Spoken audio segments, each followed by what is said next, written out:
বলিউডের পারফেকশনিস্ট আমির খানের জীবনে দেখতে দেখতে কেটে গেছে 60টি বছর।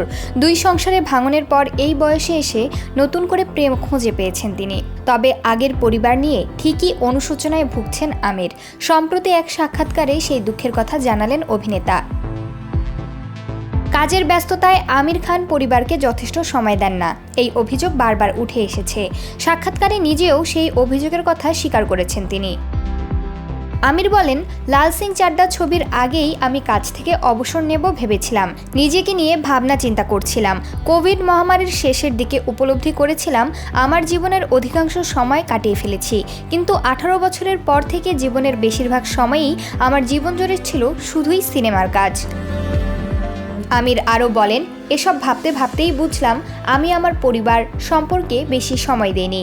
সন্তান, ভাই বোন, পরিবার কেউই সময় পায়নি আমার। কিরণ বা রিনাকে বিয়ে করেছিলাম, কিন্তু এই মানুষগুলোকে সময় দিতে পারিনি। কথাগুলো বলতে বলতে আবেগপ্রবণ হয়ে পড়েছিলেন আমির। তিনি বলেন, কোভিড চলাকালীন সময়ে এসব ভাবতাম, খুব আবেগপ্রবণ হয়ে পড়েছিলাম। নিজেকে দোষী মনে হচ্ছিল। নিজে যা কিছু করেছি তা ভেবে মোটেই ভালো লাগছিল না। আমি 35 বছরে বহু সিনেমায় কাজ করেছি, তাই এবার পরিবারকে সময় দেওয়া দরকার। সৌভাগ্যবশত এই ভাবনাগুলো যখন আসে তখন আমার বয়স 55 থেকে 57 বছর, 88 নয়। তাহলে অনেকটা দেরি হয়ে যেত। এখন অন্তত আমি কিছু করতে পারবো।